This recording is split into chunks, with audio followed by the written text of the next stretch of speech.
안녕하세요. 고등학생 연년생 아이 둘 키우고 있는 40대 중반 여자입니다. 다른 대부분의 사람들이 그렇겠지만 시어머니하고는 좋은 기억이 하나도 없어요. 그냥 아들 귀한 줄만 알고 아들이 최고라고 여기시는 그런 분이시지요. 제가 시어머니 딸 자식으로 아들들한테 치여가며 산 것도 아닌데 며느리가 시어머니 아들 귀하게 여기는 게 무슨 상관인가 싶으신 분들도 계시겠지만 문제는 저희 아이들이 둘 다 딸이라는 데 있었습니다. 요즘 세상에 아들, 딸 그게 중요한가 싶었는데 저희 시어머니한테는 그게 아니었거든요. 심지어 남편 아래로 도련님이 한 명 있는데 도련님네는 외동이긴 하지만 아들이 하나 있는데 그게 저희한테는 더더욱 문제였어요. 그 때문에 본의 아니게 잘못한 거 하나 없이 딸 낳은 죄인으로 살아야 했지요. 애를 저 혼자 낳는 것도 아닌데 무조건 이게 제가 잘못했다고 하고 있으니 그게 더 어이가 없었습니다. 그래도 워낙 아들 귀하다 하는 분이시다 보니 남편한테만큼은 잘해주셨어요. 손녀딸들보다 아들이 더 먼저였던 게 문제였지만요. 아무리 그래도 손녀딸들 애교 부리는 거 보면 이쁠 법도 한데 주머니에 사탕이라도 하나 있으면 손녀딸들이 아니라 늘 남편을 먼저 챙겨주는 시기였죠. 비단 간식뿐만이 아니라 시부모님과 저희 가족들 이렇게만 모여서 뭐 먹을 때도 그랬습니다. 마지막 남은 고기 한 점은 항상 장남인 남편 몫이었죠. 그나마 도련님네 없이 만나면 그래도 괜찮았는데 도련님네 있으면 시어머니가 챙기는 순위가 또 달라졌어요. 시조카가 제일 우선으로 보였고 그 다음이 아들 손주 낳아온 도련님. 그리고 그 다음이 저희 남편이었습니다. 굳이 따지는 것도 우습지만 저희 남편 다음으로는 저희 동서를 더 챙기셨죠. 그 다음이 아마 저희 딸들이었을 테고 마지막이 딸 낳은 며느리인 저였어요. 애들한테 엄마가 차별당하고 사는 모습을 보여주는 것도 참 싫었지만 같은 손주들인데 시조카만 예뻐하고 우리 아이들은 안중에도 없는 시어머니를 보는 것도 고역이었습니다. 애들도 애들 나름대로 그게 얼마나 상처가 되었을까 생각하면 제 마음이 다 아팠고요. 그래서 이왕이면 꼭 시댁 식구들을 만나는 자리를 가져야 한다면 도련님네 없이 저희들끼리만 보고 싶었는데 남편은 그놈의 장남 노릇은 꼭 해야겠다고 가족 간의 화합이 제일 중요하다며 늘 자리에 도련님네를 부르는 시기였어요. 애들이 사춘기 지나고부터는 할머니랑 같이 있기 싫다고 가족 모임이 있으면 어떻게든 뺄 생각밖에 안 했는데 그럴 때면 남편이 그런 게 어디 있냐며 애들을 강제로 모임에 데려가고는 했죠. 말만 그렇게 하지 사실은 할머니가 니들을 얼마나 이뻐하시는 줄 아느냐 하는데 애들이 얼마나 와닿는 게 없으면 그렇게 행동을 했겠나요. 그나마 나중엔 공부 때문에 학원을 보내놓기 시작하니 학원 때문에라도 억지로 시댁에 끌고 가는 일은 사라졌네요. 3년 전부터 아버님 건강 상태가 안 좋아지기 시작했어요. 작년부터는 병원 신세를 지셨죠. 그럴 때마다 시어머니는 공공연히 말했어요. 아버님 돌아가시고 돈 나오면 그 돈으로 우리 손자 공부도 시켜주고 유학도 보내줘야겠다고요. 이제는 저도 시어머니가 우리 애들한테는 관심도 없다는 사실이 너무 익숙했다 보니 기분 상할 일도 아니었습니다. 솔직히 기대도 안 했고요. 애들이나마 할머니가 그런 소리 할 때 같은 자리에 없었던 게 천만 다행이지 싶었을 뿐이었죠. 애들도 할머니가 시조카를 자기들보다 훨씬 더 아끼는 거 이미 잘 알지만 유학이 애들 앞에서 사탕 하나 더 주는 정도가 아니니까 말이에요. 이미 대놓고 시조카 유학 보내주겠다 선언을 하셨으니 그냥 그러시려나 보다 하고 덤덤하게 받아들이고 있었는데 그렇게 2달 전 아버님이 결국 돌아가시게 되었고 그로 인해 저희 집에 풍파가 일어나게 되었습니다. 남편이 시어머니를 집에 모셔오겠다고 대놓고 선언을 해버렸거든요. 그게 무슨 소리냐 했더니 시어머니 뜻이 그러하시답니다. 아버님 돌아가시고 혼자 지내기 적적하니 자식들 집에 들어와 사시겠다고요. 100번 양보해서 저도 노년기 우울증이 얼마나 위험한지 어디서 들어가지고 알고 있었다 보니 어머님이 아버님 돌아가신 허전함에 많이 외로우실 수도 있겠다 그렇게 생각은 들었어요. 하지만 이건 경우가 아니다 싶었죠. 아무리 남편이 장남이라고 하지만 장남이라고 해서 딱히 도련님하고 비교했을 때 뭐라도 더 하나 해주신 적 없으셨고 그 후로 도련님이 결혼해서 시조카 태어나고부터는 그나마도 2 아들 차별 없이 비슷하게 해주시던 게 사라지고 거의 모든 걸 도련님네에 올인하셨거든요. 어디 그뿐인가요? 바로 얼마 전까지도 아버님 돌아가시고 나서 나오는 돈으로 시조카 유학이니 어쩌니 하면서 그 돈까지도 전부 도련님네 쪽에 퍼줄 계획을 가지고 계신데, 자식들 집에 합가하시는 건 오케이지만 한다면 저희 집이 아니라 당연히 도련님네 집으로 들어가야 하는 거 아니겠어요? 이런 것까지 따지자니 좀 그렇지만 저희 집은 애도 둘이라 빈방도 없는데 도련님네는 외동이라 빈방도 하나 있고, 진짜로 시어머니가 유학까지 보내주시게 된다면 그땐 추가적으로 방이 하나 더 생기는 거잖아요. 남편도 시어머니가 도련님네 더 챙기는 거 알고 있으면 딱 부러지게 그렇게 말을 했어야지. 그놈의 장남자리가 밥 먹여주는 것도 아니고 장남 노릇을 해야겠다고 꼭 시어머니를 저희 집에 모셔오겠다니 정말 어이가 없었습니다. 애들도 대번에 싫다고 정색을 했어요. 할머니랑 하루 시간 보내는 것도 싫은데 한 집에 같이 살아야 한다니 더 싫다는 식으로요. 그랬더니 남편이 애들한테는 이러는 겁니다. 이참에 할머니랑 같이 살면서 친해지면 되는 거 아니냐고요. 애들이 불편한 기색을 숨기지 않으니 남편이 거기다 대고 할머니가 니네 사촌동생 유학 보내주기로 한 건 알고 있냐. 니들도 할머니랑 한 집에 살면서 이쁨 받고 그러면 유학도 보내주고 그러실 거다 하고 한마디 하는 거 아니겠어요? 애들이 그 말 듣고 대번에 정말 너무한다고 하고 방문 닫고 들어갔어요. 남편은 그걸 보더니 저한테 애들을 어떻게 가르쳤길래 저러냐고. 네가 평소에 시어머니 알기를 우습게 아니까 애들이 따라서 저러는 거 아니냐는 거예요. 제가 애들하고 할머니 사이를 이간질이라도 했다는 거냐 따지니 잘해서 이쁨 받으면 유학까지 보내준다는 말에 반응이 어떻게 저럴 수가 있냐고 속도 없는 소리를 하더라고요. 그나마 시어머니가 애들 앞에서만큼은 유학 이야기 안 꺼낸 게 참 다행이라고 생각했는데, 당신은 애아빠라는 인간이 그 정도 생각도 못하냐. 애들 입장에서 얼마나 박탈감 느끼는 일이겠냐. 그리고 어머님네가 무슨 재벌집도 아니고 잘 보이기만 한다고 해서 우리 애들까지 둘 다 유학 보내줄 여력이 있기는 하냐고. 아마 애들도 그건 알고 있을 거다 하고 얼토당토하는 소리 좀 하지 말라고 했어요.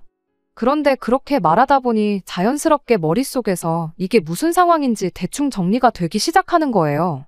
사실 복잡하게 생각할 것도 없이 쉬운 문제였으니까요.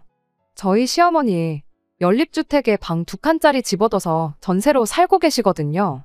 아버님이 숨겨놓은 재산이 있는 것도 아닐 테고 보아하니 아버님 돌아가시고 받는 보험금을 당신 노후자금으로 쓰는 게 아니고 그 돈으로 시조카 유학을 보내주겠다는 게 아닐까 싶고, 그렇게 되면 당연히 노후자금 쓸 돈이 없으니 전세금 빼가지고 그 돈으로 장남 집에 들어와 살려는 계획이구나 하는 생각이 들었어요. 퍼즐이 하나로 맞춰지듯 모든 게 딱딱 들어맞는 상황이었죠. 그 와중에 왜 도련님 집을 두고 굳이 우리 집으로 오시겠다 하는지는 모르겠지만 이게 아니고선 난데없이 남편이 시어머니를 모시겠다고 하는 게 설명이 되지 않았습니다. 아무튼 저는 그렇겐 죽어도 못한다고 반대를 했어요. 할머니가 불편해서 싫다는 애들도 애들이지만 일단 제가 모시고 살기 싫었거든요. 뭐 좋은 추억이 있다고 모시기까지 하겠어요. 지난 20년 가까운 시간 동안 시어머니가 저를 딱히 좋아라 해준 적도 없었고, 말씀드렸다시피 대를 이어줄 아들 손주가 시동생네서 태어났을 때부턴 아주 사람을 있는 대로 죄인을 만들었는데, 아버님 돌아가신 거 생각하면 참 안 된 일이고 어머님도 마음이 허전하긴 하시겠다 싶지만 모시는 건 별개의 일이고, 또 모신다고 하면 아무리 생각해도 지난 15년 가까운 시간 동안 아들 손주 낳아왔다는 이유로 시부모님한테 뭐라도 하나씩 더 챙겨봤던 시동생네가 모시는 게 당연하다는 생각은 변함이 없었습니다.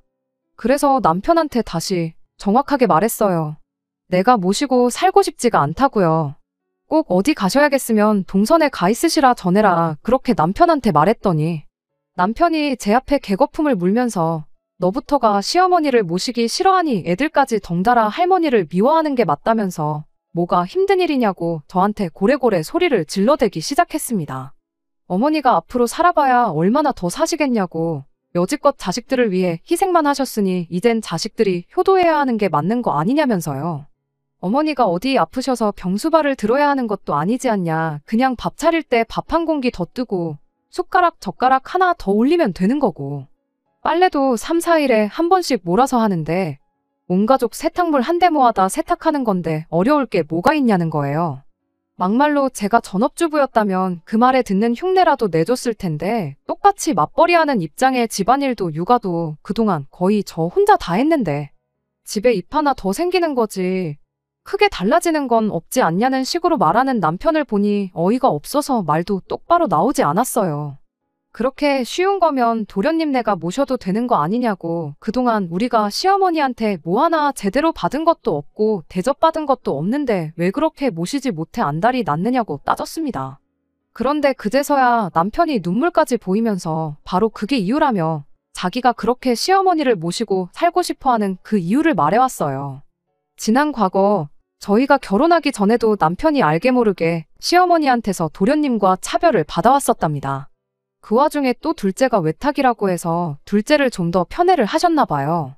그게 또 남편 어린 마음에는 나름 상처 아닌 상처였다고 해요. 그러다 알고 계신 대로 시동생네가 결혼을 하고 아이를 낳고 하면서 우리는 안겨드리지 못한 아들 손주까지 안겨드리자 그 후로는 아예 자기는 시어머니로부터 완전히 아웃이 되었다나요. 자기도 속이 없는 게 아닌데 어머니가 우리 애들 조카랑 두고 차별하면 얼마나 마음이 아팠는 줄 아느냐 하면서 찔찔 짜고 있는 겁니다. 그렇게 잘 알고 있으면 그럼 더더욱이 시어머니가 우리 집이 아니라 도련님네로 가야 하는 거 아니냐고 했어요. 당신 또한 좋은 추억이 없다면서 왜 굳이 시어머니를 우리 집으로 모시자고 고집을 부리는 거냐고 따졌더니 그 말에 남편이 한다는 소리가 이 기회가 어떻게 보면 어머니 생각을 고쳐먹게 만들어줄 마지막 기회나 마찬가지라는 겁니다. 그러니까 아버님이 돌아가시고 정서적으로나 경제적으로 힘들어하실 시어머니를 선뜻 우리 집에 모셔오면 시어머니도 그동안 너무 둘째네만 챙겨주고 편애했던 걸 조금은 후회하고 생각을 고쳐먹지 않으시겠냐는 거예요.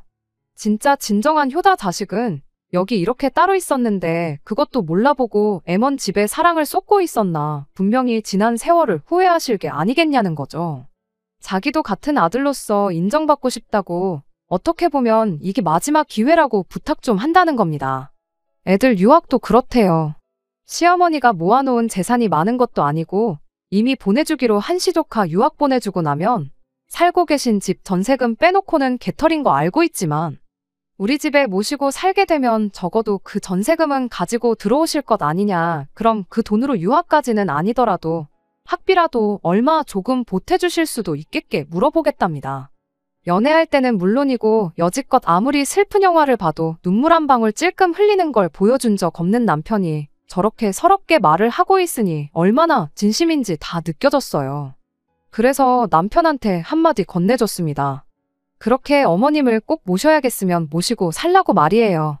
당신이 그렇게 효심이 깊은지도 몰랐고 도련님 때문에 그렇게 마음에 상처가 있는 줄 몰랐다고요.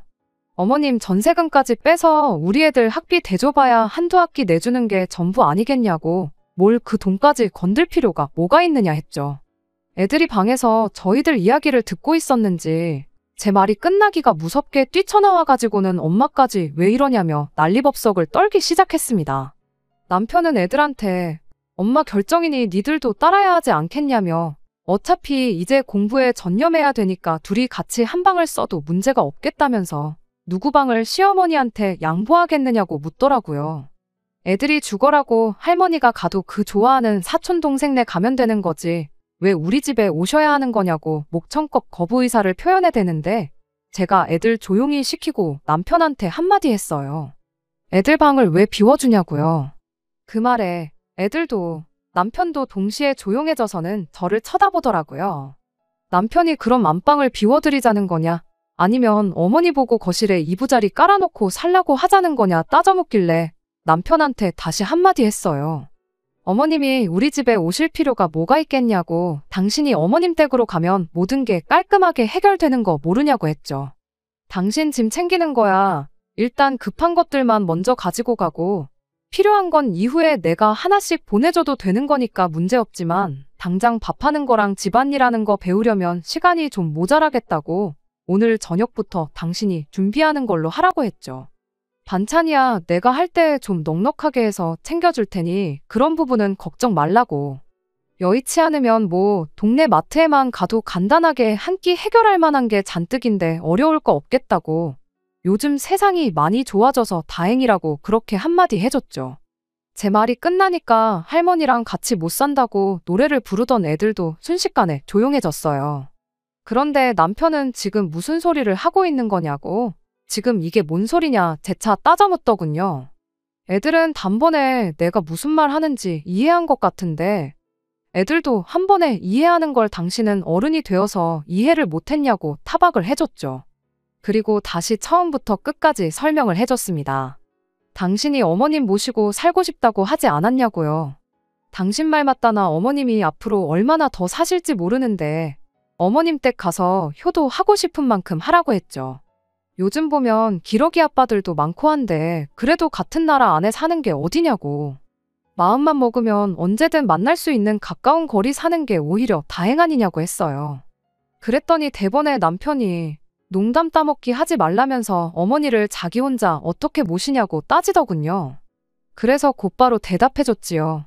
당신이 뭐가 힘들게 있냐고 먼저 말하지 않았냐고요. 밥 먹을 때 숟가락 젓가락 하나씩만 더 올리면 되고 어차피 세탁도 다 같이 하는 거 집안일 하는데 바뀌는 거 하나 없지 않냐고요. 그 말 틀린 거 하나 없다고 그렇게 쉬운데 당신이라고 못할 게 있겠냐고 했죠.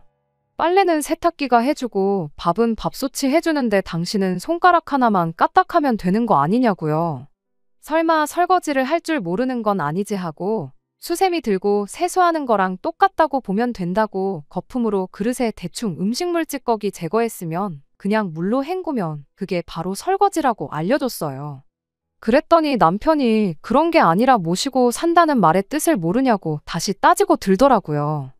어머님을 우리 집으로 모시고 온다는 소리라고 강조를 하길래 아니 뭐 모시고 사는데 어디가 중요하냐고. 이 집에서 당신만 모시고 싶어 하는 것 같은데 같이 살기 싫은 사람 셋이나 있는 집에 어머님 모시고 와봐야 어머님도 불편하고 우리도 불편하지 않겠냐 했어요. 안 그래도 애들도 이제 고등학생, 이제 수능 준비다 뭐다 한참 중요한 시기인데 애들도 한참 예민해질 텐데 거기에 시어머니까지 있으면 집안에 바람 잘 날이 없겠지 않냐. 그냥 당신 혼자 시댁으로 가는 것만큼 깔끔한 방법이 또 없겠다 했습니다. 당신이 당신 입으로 그러지 않았냐고. 어머님한테 진짜 효자로 인정받고 싶다고. 진짜 효자를 두고 엄한 둘째한테 잘해줬구나. 다시 생각하게 만들어주고 싶다고 하지 않았냐고요. 혼자 된 어머니 모시겠다고 처자식까지 내치는 것만큼 그 진심을 보여줄 방법이 또 있겠냐고 그렇게 되물었죠. 제 말이 끝나고 남편의 반응을 보니 남편은 잔뜩 똥 씹은 얼굴을 하고는 씩씩거리면서 아무 말도 하지 못하고 있었어요. 나는 어머님한테 이제 와서 진짜 며느리로 인정받고 싶은 마음도 없고 혹시나 나보고 대신 시어머니 모셔달라고 꺼낸 이야기였으면 그냥 여기까지만 하고 말라고 마지막으로 한마디 했죠. 남편도 자존심이 있으니 이 상황까지 와서 내가 대신 모셔주는 게 아니면 시어머니를 모실 생각이 없다는 말을 하기가 그랬나 봐요. 당장 월요일 돼서 출근할 때 필요한 것들이랑 차키 챙겨가지고 나가더라고요. 차야 당장 없으면 불편하겠지만 시어머니 모시고 사는 것만 하겠나요? 요즘 렌트카도 얼마나 잘 되어 있는데 급하면 그거 빌려다 타면 되고 맞벌이 중인데 제가 벌이가 없는 것도 아닌지라 여차하면 그냥 중고차라도 한 대 뽑으면 그만이다 싶었네요. 애들도 처음엔 아빠가 저러고 나가니까 조금 당황하는 눈치였는데 막상 또 할머니랑 한 집에 살게 될 수도 있다 생각하니 도저히 그럴 수는 없었는지 차라리 잘 됐다 하더군요. 애들 딴에도 남편이 저러다 말겠지 하고 며칠 지나서 아무 일도 없었던 듯 돌아오려나 싶었나 봐요. 저도 남편이 시댁에서 오래 버티지는 못하겠다 싶었고 애아빠 자존심도 있을 텐데 저러다 집에 돌아오면 더 뭐라고 하지는 않고 그냥 아무 일도 없었던 척 지내야겠다 그렇게 생각했습니다. 자기가 잘못 생각했다, 미안하다느니 시어머니 모시고 살자는 말은 두 번 다시 꺼내지 않겠다 그런 사과조차 받을 생각도 없었어요. 그런데 또 그런 저의 예상이 보기 좋게 빗나가고 말았습니다. 그렇게 짐 싸서 시댁으로 향한 지 정확히 3일 지나서 남편이 집에 돌아오기는 했어요. 그런데 혼자 돌아온 게 아니고 시어머니를 기어이 집에 모시고 왔더라고요. 시어머니가 곧 죽어도 나는 이 집에서 살아야겠다, 배째라 하고 들어놓으면 어쩌나 싶었는데 다행이라고 해야 하나. 우리 집에서 살겠다고 쳐들어온 게 아니라 이기적인 며느리 기강 한번 제대로 잡아주려고 오신 거였죠. 집에 들어오자마자 사람을 잡을 듯한 기세로 고래고래 소리를 지르더니 이내 여기 좀 앉아봐라 하고는 바로 이야기를 시작했어요.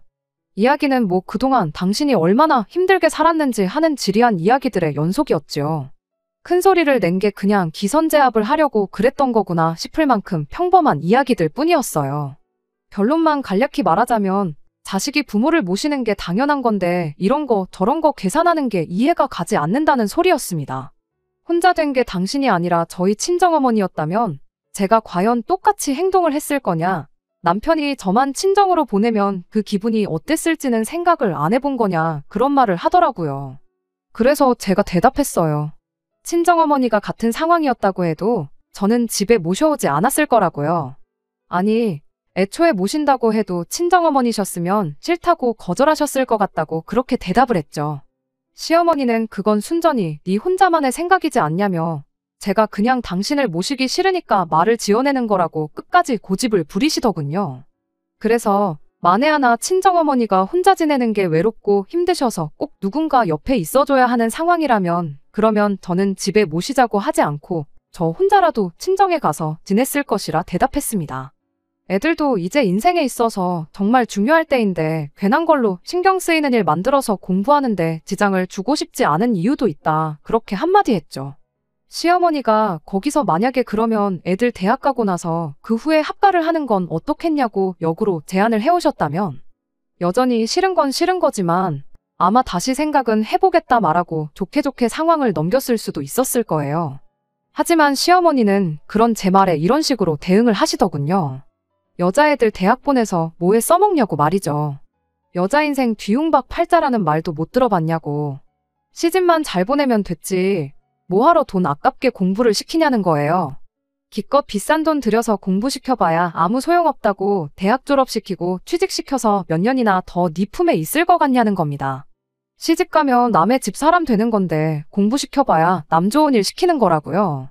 공부시킬 돈 있으면 그 돈으로 성형이나 시켜서 돈 많은 남자한테 시집이나 보내라고 그 편이 니들 노후에도 더 좋을 거다 하면서 이야기를 하는데 그 말을 들으니 어이가 없는 것도 없는 거지만 너무 화가 나서 참을 수가 없었습니다. 그 와중에 아빠라고 있는 게 아무리 자기 어머니라도 그렇지 자기 자식들을 그런 취급하면서 악담이나 마찬가지인 소리를 늘어놓고 있는데 아무 말도 안 하고 옆에 있는 게 그렇게 꼴보기 싫을 수가 없었어요. 그 말을 들으니 더더욱이 이분을 아무리 내 시어머니라고 해도 내 집에 모시고 살고 싶은 생각이 싹 사라졌어요.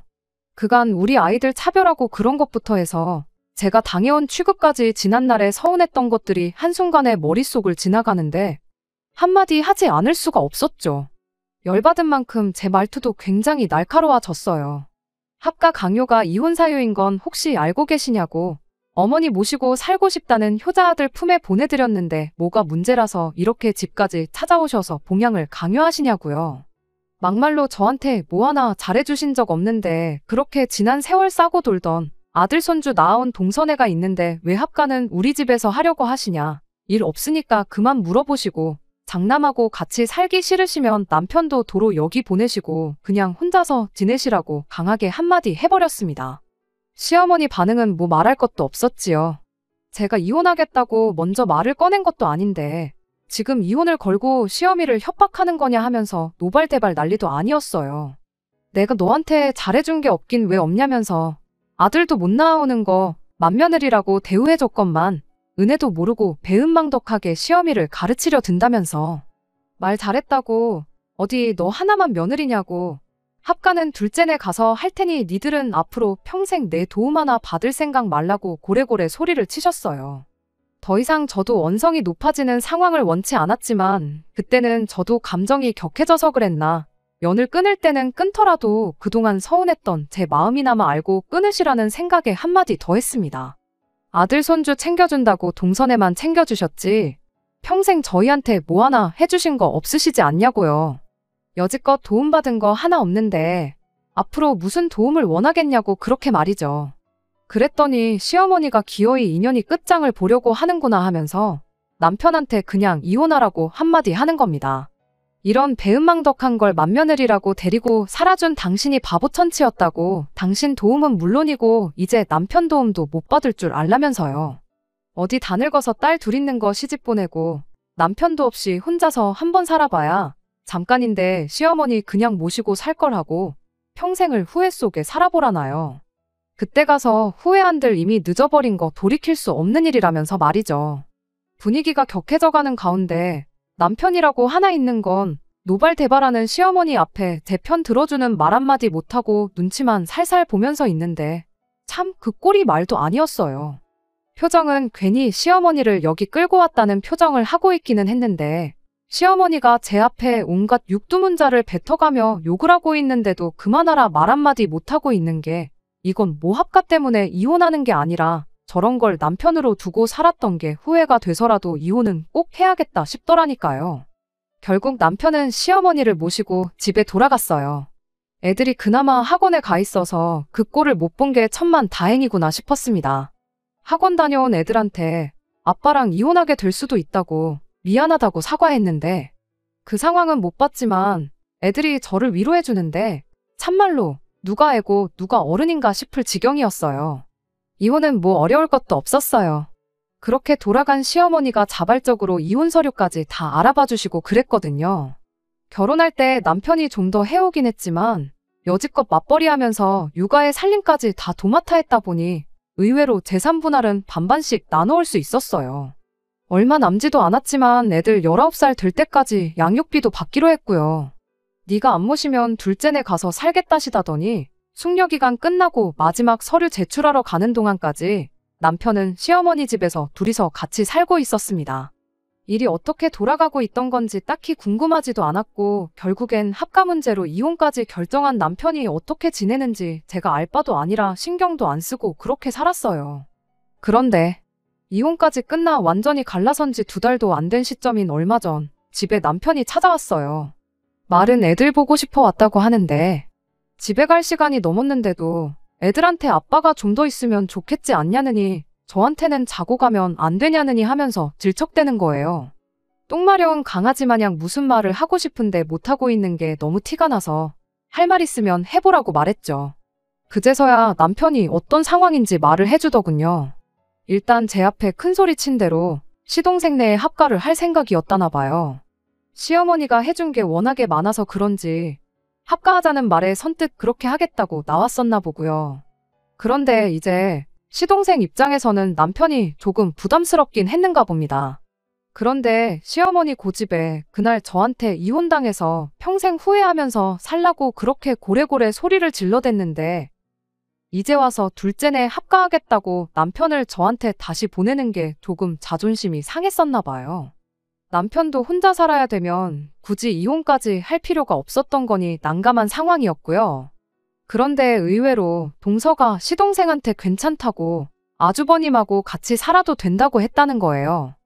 허락까지 받았는데 왜 이혼하는 동안 따로 지냈던 거냐 물었더니 동서가 그래도 당장 합가하기는 그렇고 시간을 좀 달라고 했답니다. 그때는 그냥 들어와 살면 되는 거 시간까지 필요한 일인가 싶었는데 신세지게 되는 입장이었다 보니까 일단은 하자는 대로 하기로 했었나 봐요. 그런데 알고 보니 동서도 다 계획이 있던 거예요. 혼자 된 시어머니 모시고 사는 것도 버거운데 거기에 이혼당한 아주버님까지 딸려서 온다니 얼마나 싫었겠어요. 그래도 자식 공부시킬 생각에 거절을 못하고 그러라고 억지로 대답했던 거였죠. 왜 과거에 아버님 병중에 시어머니가 했던 말이 있었잖아요. 아버님 돌아가시면 돈 나오는 걸로 아들 손주 유학 보내주겠다는 그 말이요. 거절했다간 아들 유학은 물 건너가는 일이구나 싶어서 일단 두 사람 다 들어와 살라 말하고 시간을 달라고 했던 겁니다. 그리고 시어머니와 남편이 시동생 집에 들어가게 되었을 때 시간을 달라고 했던 말의 의미를 알게 되었던 거죠. 동서가 시조카 데리고 같이 미국으로 가버렸거든요. 유학자금이야 시어머니가 주기로 했으니까 도련님 기러기 아빠 만들어 놓고 그렇게 한국에 아들만 남겨놓고 보호자 자격으로 아이 데리고 같이 유학길에 올라버린 거죠. 귀하디 귀한 아들 손주 미래를 위한 일인데 거기다 대고 동서한테 당장 집에 돌아오지 않으면 애 유학도 없던 일이다 말도 꺼낼 수 없었다 보니 속수무책으로 동서의 계획에 당해버리고 말았던 거예요.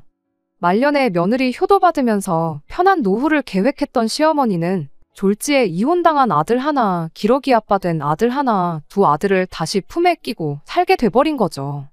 애가 아직 중학생이니 대학교까지 생각하면 못해도 거의 10년은 더 있어야 할 텐데. 솔직히 그때 가서 동서가 한국 돌아와서 시어머니를 모시고 살지도 모르는 일이었죠. 거기까지도 까마득한데 미국에서 애 10년 공부시키는 돈이 또 보통 많이 드는 일인가요? 시어머니가 해주기로 하긴 했지만 솔직히 아버님 보험금 나온 거 가지고는 택도 없는 액수였죠. 전세금까지 뺀다고 한들 1년치 학비랑 생활비 하고 나면 남는 것도 없을 텐데요. 그런데 그 와중에 시어머니가 남편한테 그랬답니다. 우리 애들 양육비 주는 거 끝나고 나면 시조카 유학비용도 같이 대라고요. 그리고 그때 돼서야 남편이 정신을 차렸나 봐요. 조강지쳐 버리고 자식 새끼 버리고 효자가 되는 길을 택한 게 잘못되었다는 걸 그때가 돼서 깨달은 거죠. 어머니 부양한다고 내 자식 버려두고 동생 자식 유학 비용을 내주게 생겼으니 무슨 생각에 이혼할 때까지 정신 못 차리고 그 길이 옳다고 생각하고 밀고 간 건지 자기도 이제 와서 후회가 된다는 겁니다.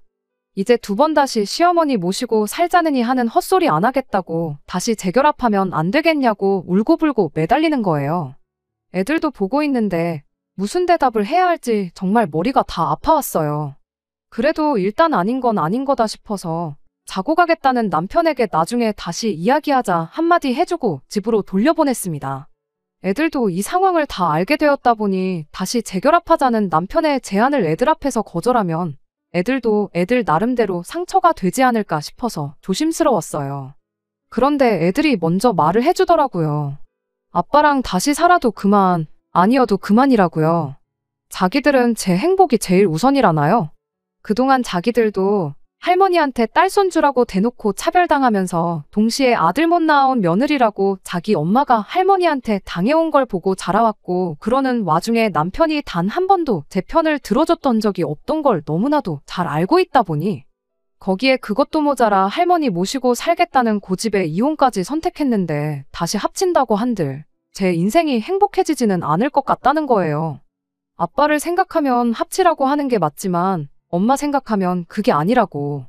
적어도 아빠는 아빠 스스로 할머니를 선택한 거 아니냐, 다시 합치겠다는 것도 우리 때문이라기보단 그 와중에 사촌동생, 그러니까 시조카 유학비부터 챙기는 할머니한테 실망해서 다시 돌아오고 싶다는 건데 돈 문제야 그쪽에서 그쪽 사람들끼리 다시 이야기하면 되는 거 아니겠냐. 그것만 아니면 아빠는 그 집에서 행복할 수 있는데 엄마는 혼자 사는 게 더 행복한 거 아니겠냐 하고는 어떤 결정을 해도 자기들은 제 편을 들어줄 테니 부담 갖지 말고 제 마음이 가는 대로 선택하라고 그렇게 한마디 해주대요. 복잡한 제 머릿속을 다른 사람도 아니고 아직도 애들이라고 생각했던 우리 딸들이 정리해줄 줄은 저도 생각 못했어요. 그렇게 한 3일 정도 혼자 생각을 하다가 결국 남편한테 다시 살림을 합칠 생각은 없다고 말했습니다. 남편은 몇 번을 저한테 다시 생각해보면 안 되겠냐, 정말 미안하고 자기 선택을 후회한다며 몇 번을 사과했어요. 그렇게 지금은 그냥 달에 두어 번씩 아이들하고 같이 해서 만나는 정도로 지내고 있습니다. 이야기 들어보니 그래도 시어머니가 밥은 챙겨주신다 하네요.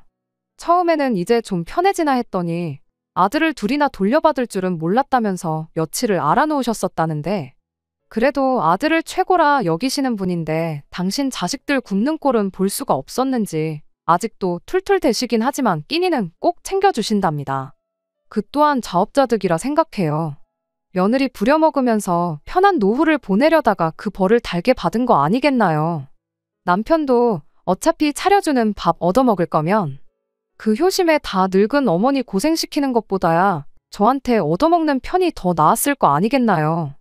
아이들 시집가고 나면 남편 없이 혼자 지내게 된 걸 후회하게 될 거라 하셨는데 지금 당장만 두고 보면 그 어느 때보다 좋을 수가 없네요. 아마 그럴 일은 없겠지만 나중에 가서 남편과 다시 재결합을 할 수도 있는 거고 제 인생에 혹시나 새로운 인연이 찾아올 수도 있는 거고 아니면 혼자 지내더라도 후회 없이 행복한 노후를 즐기고 있을 수도 있는 거 아니겠나요?